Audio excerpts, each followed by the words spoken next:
जन सुराज अभियान के सूत्रधार प्रशांत किशोर गुरुवार को अररिया के नेताजी सुभाष स्टेडियम में पहुंचे।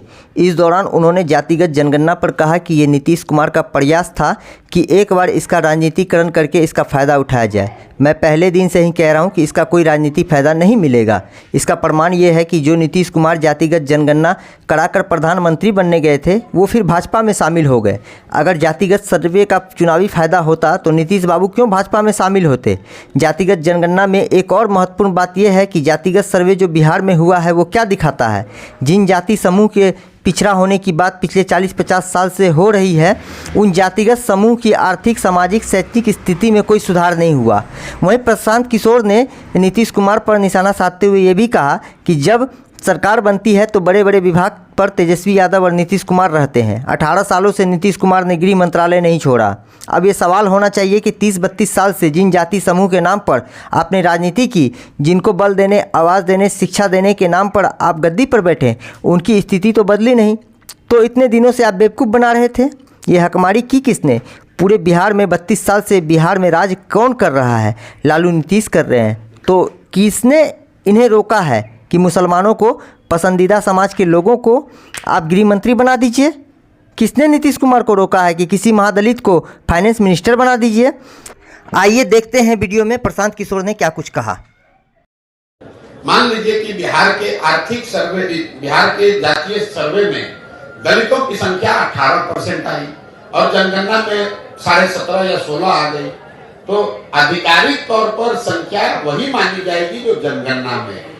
दूसरी बात, जनगणना लोगों ने क्यों कराया, इसका क्या फायदा, नफा, नुकसान है? जनगणना होने में कोई दिक्कत नहीं है, क्योंकि समाज के अलग अलग जाति समूह वर्गों की बारे में आपको बेहतर जानकारी मिली। लेकिन सिर्फ जानकारी मिल जाने मात्र से उसकी दशा नहीं सुधरेगी। बिहार में प्रति व्यक्ति आय 35,000 रुपया है, देश में 1,35,000 है। ये जानकारी तो आपको पहले से है। तो क्या इससे बिहार के लोगों की आमदनी बढ़ जाएगी? बिहार में सिर्फ 5% लोग ही कॉलेज तक पहुंच पा रहे हैं, ये जानकारी तो आपके पास है। तो क्या इससे लोगों की शिक्षा की स्थिति सुधर जाएगी? सिर्फ ये ऐसे हुआ कि कोई पुस्तकालय है, लाइब्रेरी है, वहां आप गए, वहां पर सारे पुस्तकें हैं, उससे तो आप पढ़ लिख कर विद्वान नहीं हो जाइएगा। उस पुस्तक को पढ़ना भी पड़ेगा और आप में वो क्षमता भी होनी चाहिए। जो यहाँ पर जातीय सर्वे कराया गया वो नीतीश कुमार का एक प्रयास था कि इसका राजनीतिकरण करके एक बार समाज को फिर बांटकर इसका राजनीतिक लाभ उठाया जाए।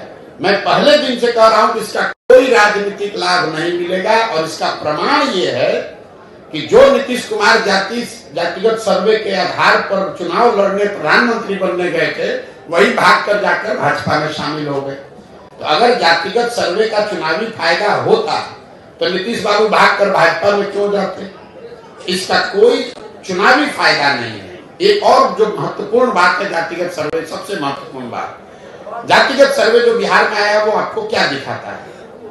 जिन जाति समूहों के वंचित होने, पिछड़ा होने की बात पिछले 40-50 साल में कही जा रही है, उन जातिगत समूहों की आर्थिक, सामाजिक, शैक्षणिक स्थिति में कोई सुधार नहीं हुआ है।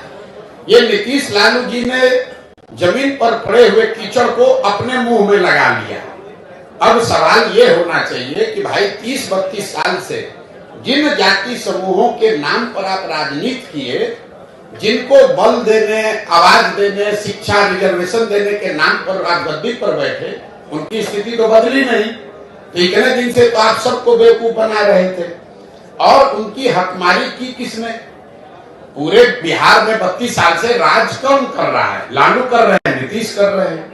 तो किसने इसको रोका है कि मुसलमानों को, पासमंदा समाज के लोगों को आप गृह मंत्री बना दीजिए? किसने नीतीश कुमार को रोका है कि किसी महादलित को आप यहाँ पर फाइनेंस मिनिस्टर बना दीजिए, सड़क का मंत्री बना दीजिए, शिक्षा मंत्री बना दीजिए?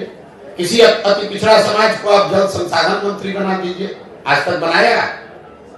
ये लोगों का ये वोट लेते हैं, लेकिन जब सरकार बनती है तो उसमें जितने बड़े विभाग हैं वो तेजस्वी यादव रहेंगे, वो नीतीश कुमार रहेंगे। 18 साल में नीतीश कुमार ने गृह मंत्रालय नहीं छोड़ा, किसी अति पिछड़ा को गृह मंत्रालय दे दो। लालू जी 15 साल 16 साल रहे, किसी मुसलमान को गृह मंत्री नहीं बनाया, किसी मुसलमान को पथ निर्माण मंत्री नहीं बनाया, किसी मुसलमान को शिक्षा मंत्री नहीं बनाया। तो ये तो बेवकूफ बनाकर वोट लेने की बात है। और जातिगत सर्वे के आधार पर इन लोगों ने ये दिखाया, ऊपर वाले ने इनके हाथ से ही करवा दिया कि देखो तुमने इन समाज के लोगों का एक्सप्लॉयटेशन किया, इनको बेवकूफ बनाया, इनके लिए किया कुछ नहीं। इसीलिए आपने देखा कि जातिगत सर्वे के आंकड़े आने के बावजूद समाज में राजनीतिक सामाजिक कोई प्रतिक्रिया नहीं।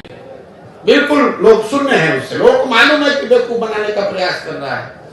अगर आप हमारे इस चैनल पर नए हैं तो कृपया चैनल को सब्सक्राइब जरूर करें, साथ ही न्यूज को लाइक, शेयर और कमेंट जरूर करें ताकि हम और भी बेहतर कर